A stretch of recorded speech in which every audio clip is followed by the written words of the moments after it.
everybody to the welcome everybody to this session of the European Non-Associative Algebra Seminar, and it is a great pleasure to introduce our speaker today, who is Cristina Draper Fontanals from the University of Málaga in Spain, and she will talk about revisiting simple algebras from the viewpoint of the grading group. So, Cristina, whenever you want. Thank you very much, Alberto. Good afternoon, everybody. I would like to thank the organizers for the invitation to this seminar, which allows us to stay in contact and to know what topics in non-associative algebras are currently being studied. I'm going to talk about a mix of works related to algebras, some of them collaborations with my PhD students, Thomas Meyer from Cape Town and Francisco Cuenca, who, like me, works at the University of Málaga. The central idea is to look at graded simple algebras while putting the emphasis on the grading group. This viewpoint will provide, for instance, new models for certain simple algebras as well as for previously unknown algebras. Let's begin with a brief reminder on the origins of Lie theory, just to emphasize that these structures are far from new. Sophus Lie realized that to study continuous transformation groups, it's enough to look at their infinitesimal generators. These vector fields form a algebra defined by a skew-symmetric matrix bracket satisfying the Jacobi identity. In this way, the algebra captures the essential linear information of the group. The first objective was to classify the simple algebras, since they are the fundamental building blocks. The families that were already known at the time were the classical ones, SON, SLN, and SPN. Each of them arises naturally as the algebra of matrices preserving a geometric structure, a metric, a volume form, or a symplectic form. The natural question then was whether these were the only simple algebra, and the answer turned out to be very unexpected. In a paper that some have called the greatest mathematical paper of all time, Wilhelm Killing classified the finite-dimensional simple algebras over the complex numbers. After the classical families mentioned above, Killing discovered 5 additional simple algebras that did not fit into classical patterns. These are called the exceptional algebras G2, E4, E6, E7, and E8. Here listed with their respective dimensions and linking diagrams. What do these exceptional algebras actually look like? Killing already wrote down structure constants from 4G2 in 1884, but the expressions were, well, you can see, not so much complicated as simple, impossible to remember, at least the exact scalars. And this is for a 14-dimensional algebra. You can imagine the situation for the much larger E8. The search for models of the exceptional algebras then became an essential step in understanding their geometry and their role in the classification. Let us show some of the first concrete models of the 14-dimensional group G2. Engel and Cartan, independently but simultaneously, even in the same journal, described G2 as the symmetry group of various differential systems. In 1900, Engel also observed that G2 arises as the stabilizer of a generic 3 form on C7, providing a remarkable, elegant model. But the best known algebraic model was eventually given by Cartan 14 years later. G2 is the group of automorphisms of the octonion algebra O, and the Lie algebra G2 is its derivation algebra, that is, linear operators satisfying Leibniz rule. Recall that the octonion algebra is adimensional, with its product of its 7 not unit basic elements, easily remembered by following the arrows in the Fano plane. You can label the vertices essentially as you wish, but I have chosen this labeling because of its symmetry. EI plus 1 equals EI plus 3 modulo 7 for any index. Well, I assume the audience know this picture very well because the octonion is the queen of the non-associative algebras. No? It's hidden behind many constructions. Carton description is beautiful. Personally, it's my favorite one. But we cannot really say that working with derivations is very easy. Every derivation can be written as a sum of operators of the form dxy, shown here, but the explicit formula is, well, isn't widely, yeah, and especially when one tries to compute the commutator of two such derivations. And besides, how do we choose a good basis? One of our goals today is to find a model of G2 much easier to use in concrete computations. The construction of algebraic models for the larger exceptional algebras had to wait several decades until workable description finally appeared. A major step forward came with the Albert algebra, the exceptional Jordan algebra of 3 times 3 Hermitian octonionic matrices. From this object, Chevalier and Schaffer were able, in the 50s, to build F4 and E6. F4 arises as the derivation algebra of the Albert algebra, and E6 as its inner structure algebra. More generally, all exceptional algebras are related to octonions of one way or another. One of the first essential tools for the classification of simple algebra was the theory of roots. By choosing a Cartan subalgebra, the adjoint action becomes simultaneously diagonalizable, giving a decomposition of the algebra into one-dimensional eigenspaces, the root spaces. And this already provides a strong control over the multiplication.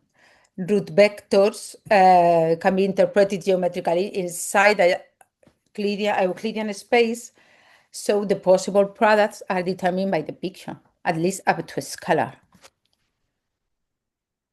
And root decompositions can be viewed as gradings. A grading is simply the composition of an algebra into homogeneous components indexed by an abelian group, with the degree behaving well under multiplication. It's said to be fine if its homogeneous components cannot be broken down any further. We're very used to the idea of grading. The polynomial algebra is our standard example, but in the list setting, the concept is especially relevant for any complex semi-simple algebra. The root decomposition is just a grading with grading group, the lattice generated by the simple roots. Let us recall the two fine gradings on the smallest simple algebra SL2. The decomposition of A of H into eigenspaces places the standard basis elements H, E, and F naturally in degrees 0, 2, I minus 2, or 0, 1, and minus 1. This is nothing but the root decomposition, which yields a set grading. However, SL2 also admits a completely different fine grading arising from Pauli's matrices, which is a grading by the group Z2 square. And the homogeneous components are still one-dimensional, but now they are diagonalizable. We would like to measure how much symmetric a grading gamma is. The group of automorphisms of gamma consists of the automorphisms which permute the homogeneous component, while the stabilizer keeps each component fixed. The quotient, the Bayer group, captures the essential symmetry of the grading. For the above example, SL2, the root grading has Bayer group Z2 coming from the reflection that swaps the root spaces. In contrast, the Pauli's grading has a much larger symmetry. Its Bayer group is S3, since any permutations of the three non-zero homogeneous components can be realized by an automorphism. These are some of the reasons why fine gradings are interesting from both the mathematical and the physical point of view. They offer alternative ways to look at the structure of a algebra. They give natural bases with properties, and they also encode the symmetries of the algebra. But for this talk, I want to emphasize mainly one aspect.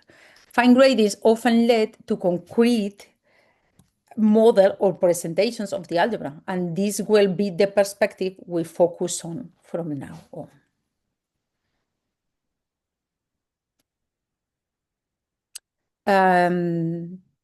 This example shows how a graded, not fine one in this case, can actually be used to obtain a concrete model of the algebra. We know that G2 is set-3 graded. So we reverse the process and place a Lie algebra structure on the direct sum of SLB, B, and B star,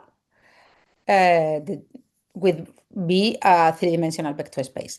The bracket is completely determined by the natural actions and by the alternating form in B. The algebra we obtain is just G2. And although this particular model of G2 is quite manageable, my goal today is to rely on gradients to change our point of view. So we will focus on gradients that are not compatible with the system, that is, not in this one. I include this slide to illustrate how the connection between gradients and models. Voy a ver si consigo quitar esto de aquí. The question is what the gradients on an algebra can tell us about the algebra itself. We illustrate this with G2. It's well known that there are 25 gradients on a 4 up to equivalence. The picture shows the 20 whose grading groups are cyclic. We have used the same color to mark root spaces that lie in the same homogeneous component, and while the vertices that remain in color correspond to one-dimensional components.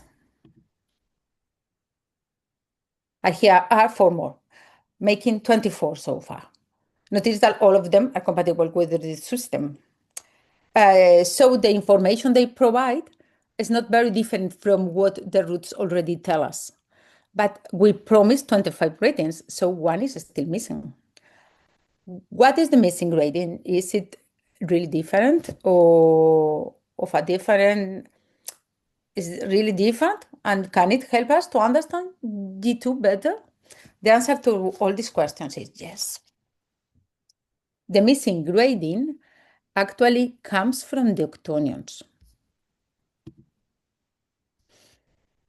Since O is obtained by applying 3 times the Cayley-Dickson doubling process, each doubling introduced a natural set 2, so in the end, we obtain a set 2Q grading on O. Once we have a grading on an algebra, it automatically induces corresponding gradings on its endomorphisms and on its derivation. The uses grading fine. So with only 2 fine gradients on G, the root grading over square total set from this gradient is all, but that non-zero homogeneous have the same too. And each of them is a Cartan subalgebra formed by semi-simple elements. The Weyl group of the grading is as large as it can be, which means that the 7 Cartan subalgebras are indistinguishable from one another. Such a degree of symmetry is hardly accidental. It strongly suggests that the grading should allow us to reorganize the algebra in some way. The question is, how can we exploit this set 2Q grading to construct G2 by copying in some way the underlying group twice? To approach the construction we have in mind, let us start by recalling a very familiar example, the group algebra.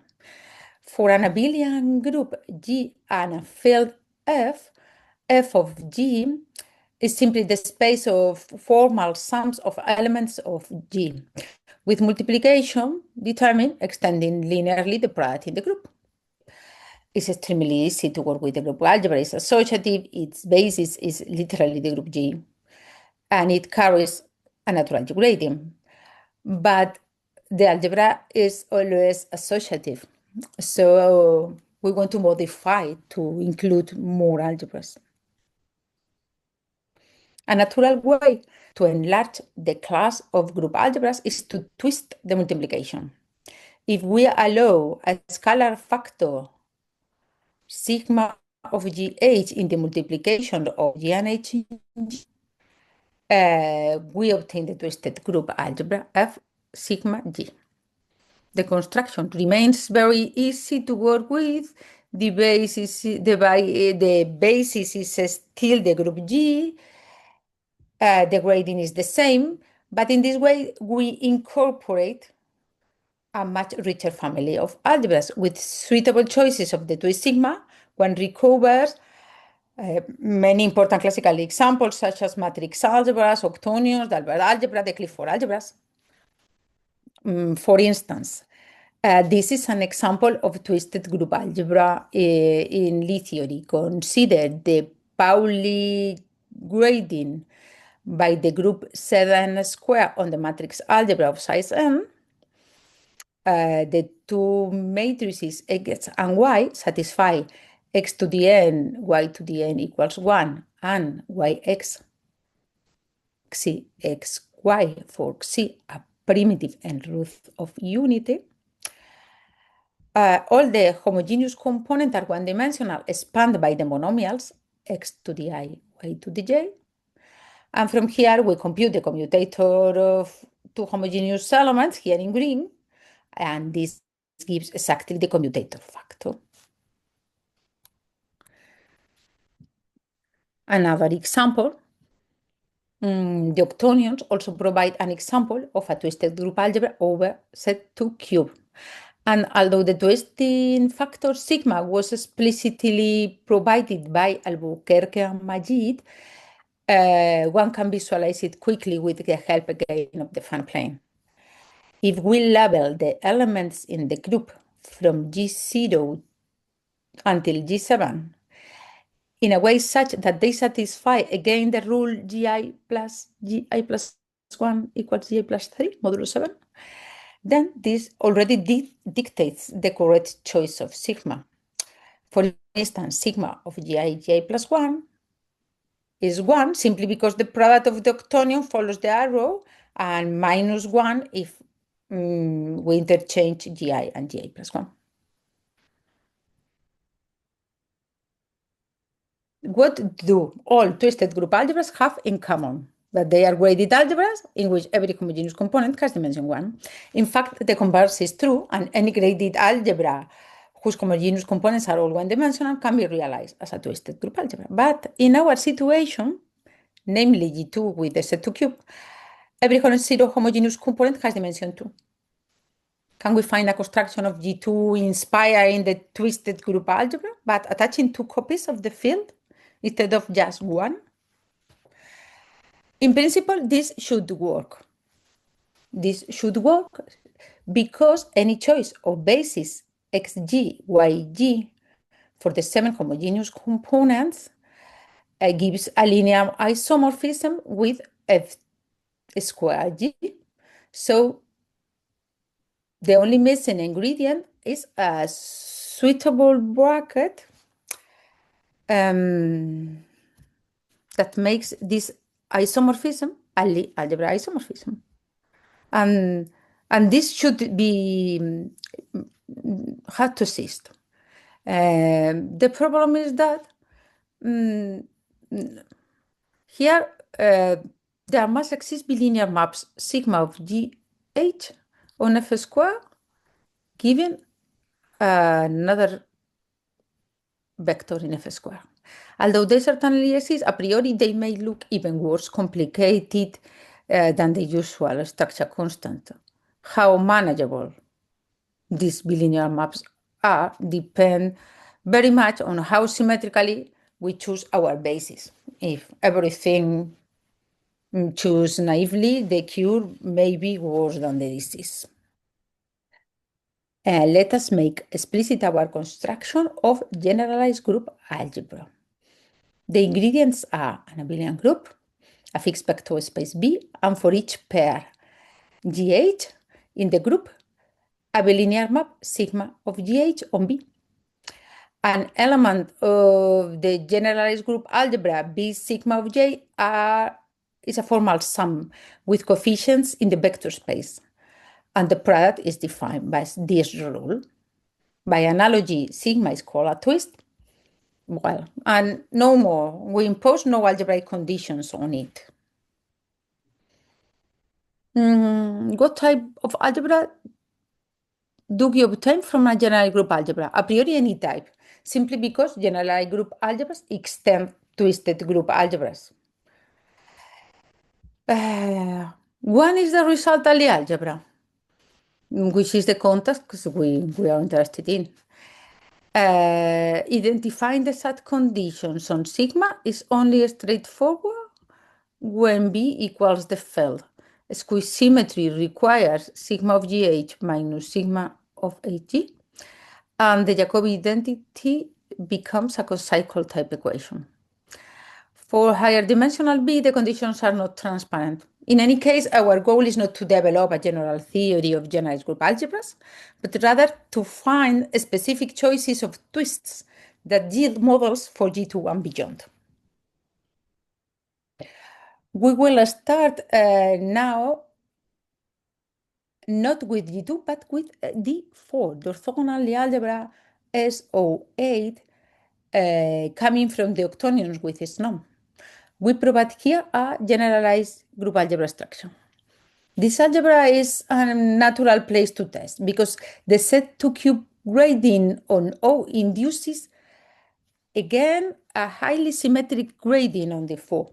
Its properties are very similar to those of G2. It's again a perfect decomposition into 7 Cartan subalgebras, and the Bayer group of the grading is the full automorphism group of set2 again. In this case, what happens is that it's not difficult to choose a basis of the homogeneous component in a uniform way. If we denote by phi x, y, the standard skew-symmetric operator, then the 4 operators in the slide form a basis of the homogeneous component of degree gi. And the same for the 7 indices. With b, f to the 4th, and the chosen symmetric basis, the twist appears almost immediately through the isomorphy that sends the 4 elements above to the 4 vectors in the canonical basis of B. In this way, the maps sigma ij displayed in the slide are obtained simply by reading off the bracketed relation in SO8. Thanks to the symmetry, instead of having to specify 64 bilinear maps, it's enough to give just 3. The resulting generalized group algebra B sigma j is by construction SO8. But at this stage, there is no obvious advantage over the usual description of SO8 as the algebra of skew-symmetric matrices. Skew-symmetric matrices are much more easy. Well, a bit of patience. A second example. After the case of D4, finding the twist that describes its subalgebra B3 SO7 as generalized group algebra becomes straightforward, now with a 3-dimensional vector space and the same group. We use the set2 grading induced by the octonions on the orthogonal algebra of the 7-dimensional subspace of 0 trace octonions. All is equal one before. The key point is that in the symmetric basis used before, the first 3 vectors already lie in B3 and span the 3-dimensional homogeneous component of the grading, precisely. And hence, the twist for B3 requires no work is obtained simply by restricting the twist of D4 to the three-dimensional subspace consisting of vectors with last coordinate 0. Thus, the twist is exactly the previous one, now with the last coordinate deleted in every place where it appears. In other words, this is the twist. At last, we can describe G2 as a generalized group algebra. We only need to extract from B3 W sigma G the appropriate G-stable subspace. The natural choice is to take S the orthogonal to 1, 1, 1 as a subspace of W because it's trivial to check that the bilinear maps sigma of GH leave S are invariant. Thus, the restriction S sigma G is again a well-defined generalized group algebra. And it's not difficult to show that it's the right algebra is G2. That's the whole chain G2, B3, D4. Not sure if you can see above. Appears uniformly as generalized group algebra over the same grading group. In a previous paper, the company algebra G2 was already described in generalized group algebra form, though without explicitly introducing the definition, using R2 as underlying vector space, but from our point of view, this result comes out all for free. So once the model is fixed, multiplication becomes completely trivial. First, add the degrees in Z2 cube. Second, select the bilinear map sigma ij we have to apply. Note that either j minus I or the opposite equals 1, 2, or 4, so one of the three maps fits. In the example in the slide is the map sigma I plus 1. And finally applied, also no mystery. One advantage of this approach is that it makes the killing form transparent. In classical description, computing kappa is horrible. But here the grading and the generalized group algebra structure align perfectly with it. Different homogeneous components are orthogonal, and in a fixed I equal to j, in a fixed homogeneous component, the killing form reduces to a constant multiple of the standard inner product on B. In particular, choosing orthonormal basis for the 4, B3, and G2 is immediate. Now we describe the three irreducible 8-dimensional representations of D4. The natural one and the two half-spin ones, but in terms of the general group algebra model. Originally, describing spin actions requires going through the Clifford algebra, which is conceptually complicated. Here we obtain a completely self-contained formula. Each homogeneous element, BGI in D4, acts through the same block matrix delta I. The only change between the three representations is that in the two spin cases, the vector B is first transformed by a reflection SU before being inserted in delta I. And the same idea helps to explain the classical triality automorphism, the order 3 automorphisms of D4 with interchanges UU prime and U2 prime in the local triality principle. In the generalized group algebra description, this automorphism acts only in the coefficient, which is a vector, through the composition of two linear reflections, while the group degree GI remains unchanged.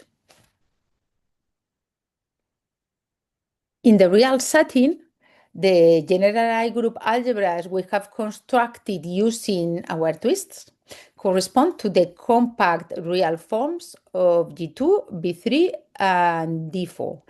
And with some work, one can equally well obtain a compact model of F4 using a generalized group algebra over a 7-dimensional space. What is more striking for me is that by modifying the twist only slightly in this way, the very same construction yields not the compact forms, but the split real forms. Thus, the passage from compact to split becomes very natural in this framework. The examples so far show that the general group algebra viewpoint clarifies some structural features of linear algebras, gradings, giving form, representations, even certain automorphisms. Well, what comes next is that this structure is far from real. Many Lie algebras beyond D4, B3, G2, 4 admit similar descriptions. The number of solvable or nilpotent Lie algebras, which are general group algebra, is huge, even for this same group. From now on, we leave the realm of simple Lie algebras. We briefly recall, very briefly, the notions of solvable and nilpotent Lie algebras, defined by determination of the derived series and the lower central series. Derived and lower. We also recall that any finite dimensional Lie algebra decomposes as the semi-direct sum of its solvable radical and a semi-simple factor called Levy factor. Despite the central role played by solvable algebras in the structure theory, our understanding of them is still far from complete. For this reason, any systematic way of constructing new algebras is valuable. The guiding idea here is that generalized group algebra allows us to deform exceptional simple models and in this way produce new families of solvable Lie algebras. The idea of deforming a Lie algebra originates in physics, where one studies how symmetric groups change under limiting process. Classical references include Inoni-Wigner contraction from the Poincaré group to the Galilei group, or Segal's viewpoint of taking limits of algebra whose structure constants converge. Among the many notions related to this world, today we will focus only on graded constructions, the variant best suited to our framework. First, fix grading gamma on a Lie algebra L, modify the bracket only on homogeneous components via a scalar function epsilon by setting the new product of x and y as the product of epsilon gh times the whole product. The map epsilon is said to be a graded contraction when this new bracket is still a new algebra, a Lie algebra. For instance, if epsilon is constantly equal to 1, the resulting algebra is the original. And if epsilon is constantly 0, the modified algebra is abelian. Informally speaking, depending on the number of pairs with non-zero image, the support, the obtained algebra is more or less abelian. All this provides, in general, a great deal of flexibility. For instance, algebras that are clearly non-isomorphic, such as SL2R and SL3, can be obtained one from the other by means of a graded contraction. This slide states precisely what a map must satisfy epsilon in order to produce a graded contraction of a fixed G grading gamma. The two conditions come simply from imposing skew symmetry and Jacobi identity on the modified bracket. And these formulas show that a map epsilon may be a graded contraction for gamma while failing to be a graded contraction for another grading. A generic grading contraction is a map satisfying these two conditions. And notice, of course, that this definition does not depend on the grading and implies to be a graded contraction. But it's not a necessary condition in general. Moreover, a map is a generic graded contraction if and only if it's a graded contraction for every grading on every Lie algebra. Once we fix a grading gamma, trying to classify all its graded contractions is in general an impossible task. But when the Weyl group is very large, one can hope that the problem becomes more manageable in some set to cube grading on G2. In this case, the whole problem will be reformulated in purely combinatorial terms. First, note that we are not interested in grading contraction as maps themselves, but in the isomorphism classes of the Lie algebras they produce.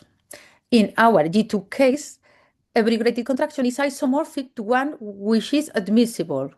That is this one. Such admissible graded contractions are completely determined by their values on pairs of distinct non-neutral homogeneous components. Thus, we may forget of the group and simply label the homogeneous component by indices from 1 to 7.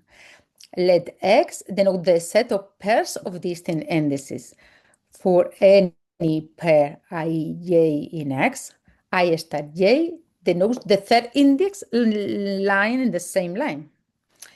With this notation, admissible graded contractions are described by the functions defined on X subject to these cyclic conditions on three not aligned indices.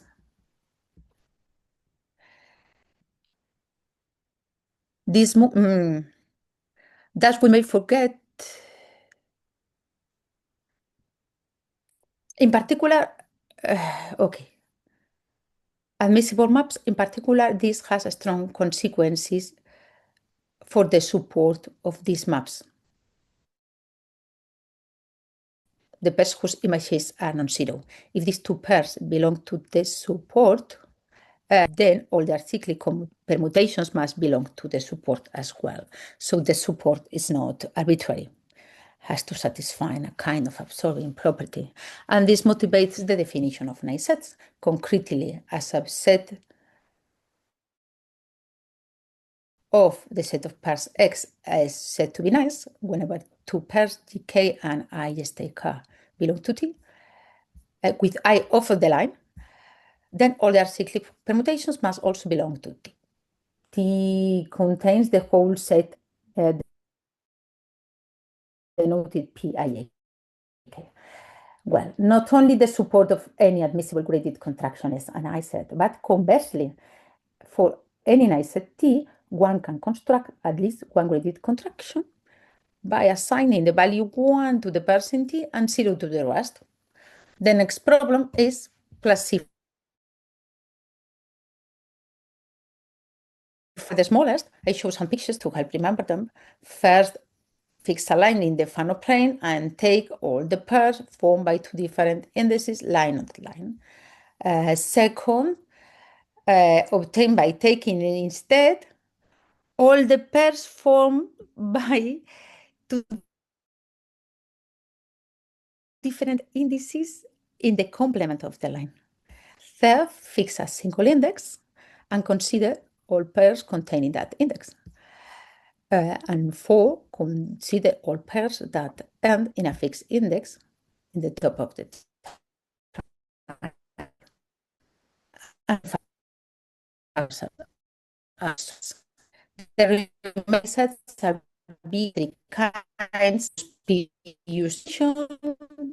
of edges in a fixed slice and these examples with us. There are more nice sets up to collineations, and the proof is only combinatorial.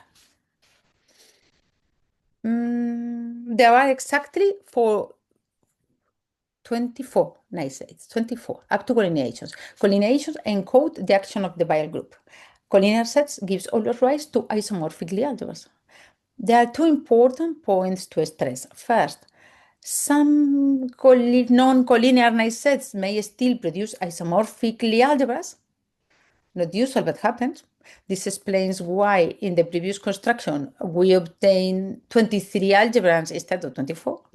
And second, if we allow the contraction map epsilon or eta to take values other than 0 and 1,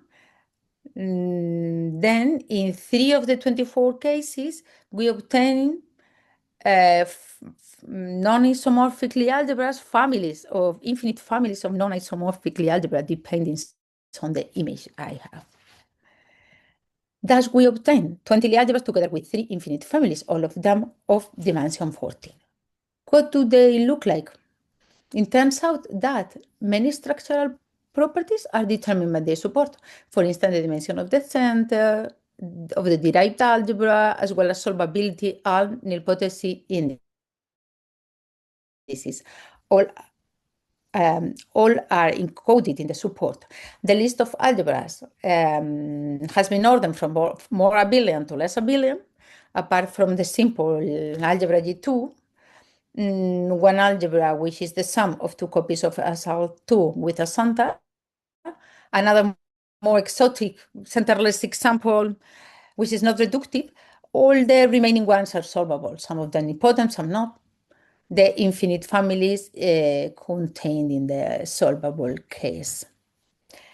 Without extra effort, no more effort, we also obtain 23 infinite families.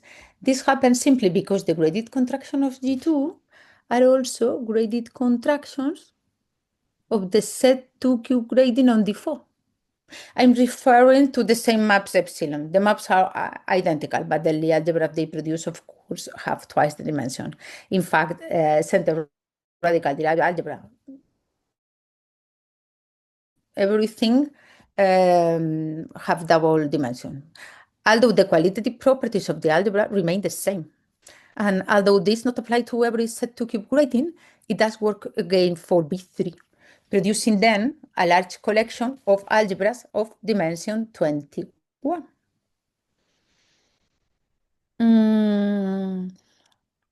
I have talked about these 3 collections of Lie algebras obtained by graded contractions not only because they provide new and rather exotic Lie algebras, but also because all of them are generalized group algebras.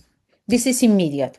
Applying a graded contraction to a generalized group algebra always produces another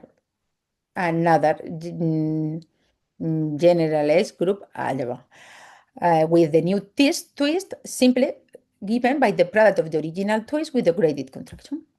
So our collection of generalized group algebra has grown substantially.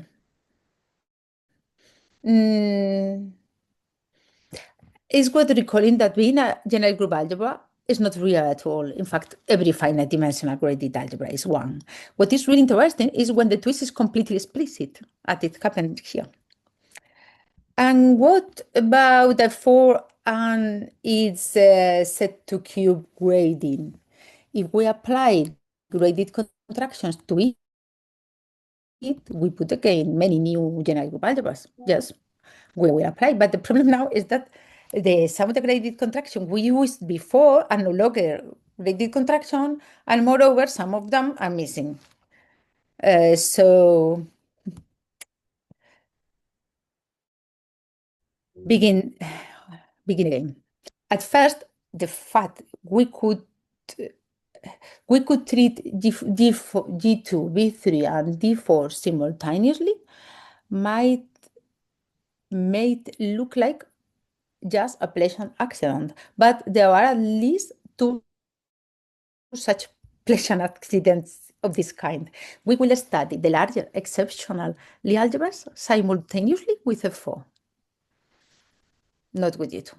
The key tool here has been the unified Tits construction. This beautiful model of the 60s produces all exceptional Lie algebras by combining derivations of the octonions, the derivations of a Jordan algebra J, and the tensor product of zero trace octonions with zero trace elements in J.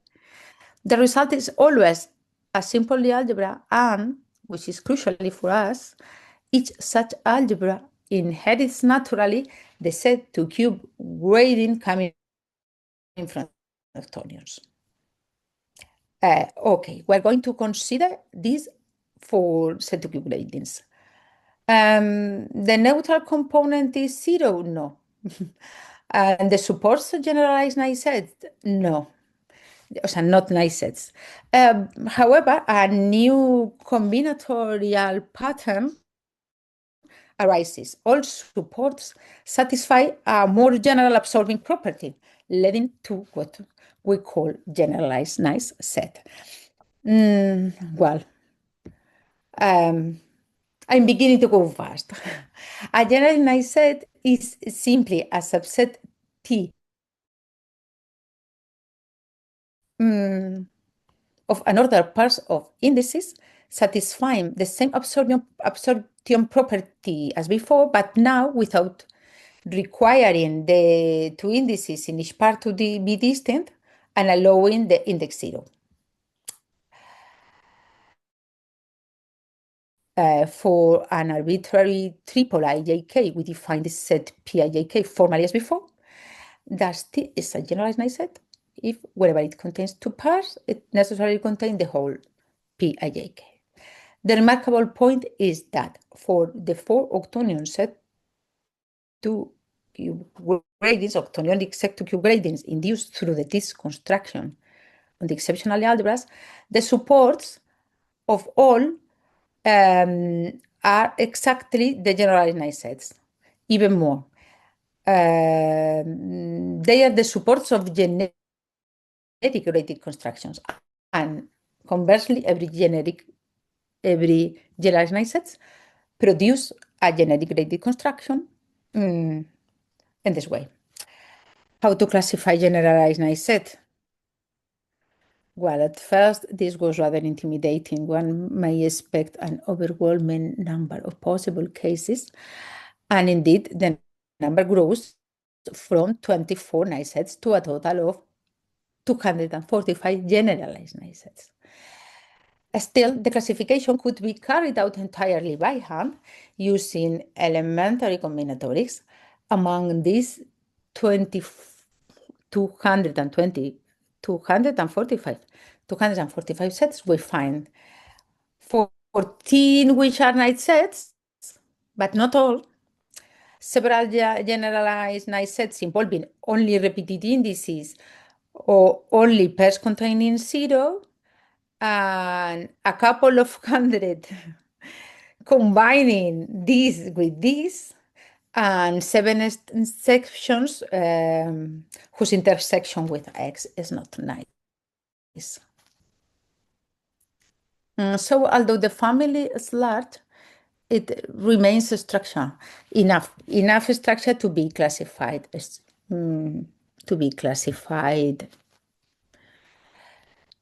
for us. Although there are 245 generalized nice sets, there are exactly 215 non-isomorphically algebras obtained by graded contractions of the set to cube grading on F4, when we simply assign the value 1 to the pairs in the support. All of them are, of course, generalized group algebras, and we know that this is the twist explicitly. And the same number, 215, appears starting from E6, from E7, and from E8. So in total, we get 860. What do these algebras look like? Either 0 in the solvable case, or derivations algebra of J, or inner structure algebra of J, or even the Tits Cantor-Kecher algebra of J. There is a bit of everything, but the semi-simple every factor has to be one of these. And well, there are both reductive and non-reductive radicals of various derived lengths and so on. And even though we obtain 860, the four corresponding to the same support share similar features. So the properties are determined by the support. The support controls the properties of the resulting algebra. Let me add a few final remarks. Uh, um, well, a natural question is whether this works only for the group set to cube. We don't think so. The Albert algebra is a twisted group algebra over a 3 cube, suggesting that similar symmetry patterns can be exploited for the group set 3 cube. In a work in progress, we're also using graded contractions to build solvable algebras with large solvability indices, but far from the filiform ones. So also the generalized group algebra framework fits uh,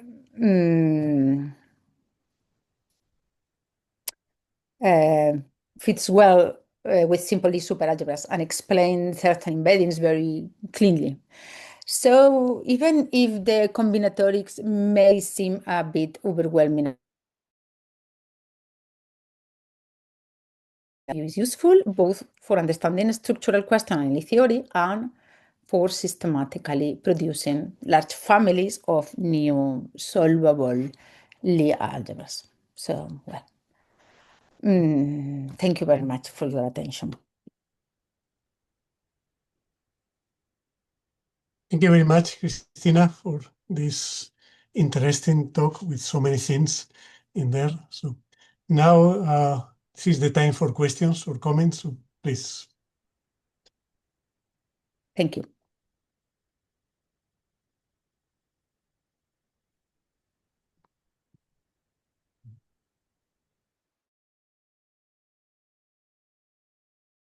But I would like to add one comment that you mentioned at the beginning of the talk that one of the greatest mathematical papers of all the times about the According to Coleman. yes, I know about the classification by killing of the simple Lie algebras over the complex numbers, finite dimensional simple Lie algebras, that actually killing in that paper obtained 6 exceptional Lie algebras, not Yes, 5. another 54. 50. Yes, two of dimension 52, yes. But they were isomorphic. So this was corrected by Cartan later. And also, at certain point, I believe you mentioned that you can move from SL2 to SO3 using a graded contraction Yes, over the real numbers. But, they are isomorphic, of course, but yeah, but do you start with the gradient by the integers in SL2 or? no, I start, un momento. Um,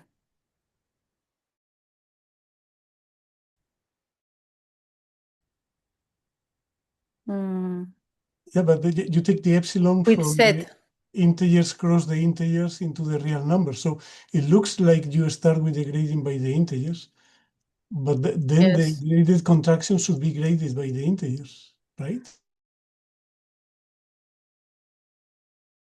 yes. Or am I missing something here? Mm, mm. I have to check because mm, I guess you need the gradient, the Pauli gradient, to move from one to the other. I'm not sure. I can't well, tell this is for the sure. well, we have the Pauli gradient here.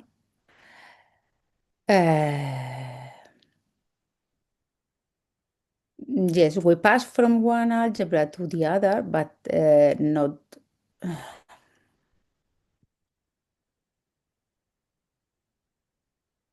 Well, I was going don't to worry. say, I see, and afterwards I tell you. Yeah, okay, this is a technical thing that I was a bit No, confused but with. it's interesting.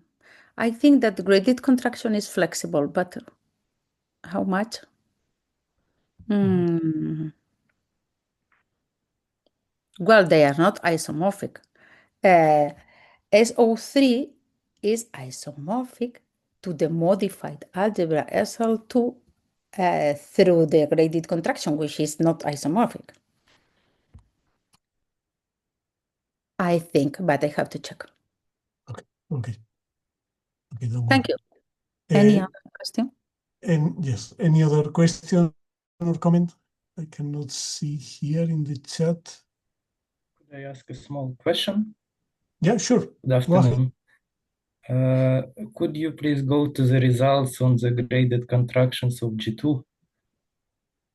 I'm interested if this is a classification up to isomorphism and up to graded equivalence, if you allow to Uh, change the it's a degrees. classification up to isomorphism. But this is not complete here because this classification is quite more difficult. I have shown here. Here I have shown only on the supports, and while this is a first naive classification,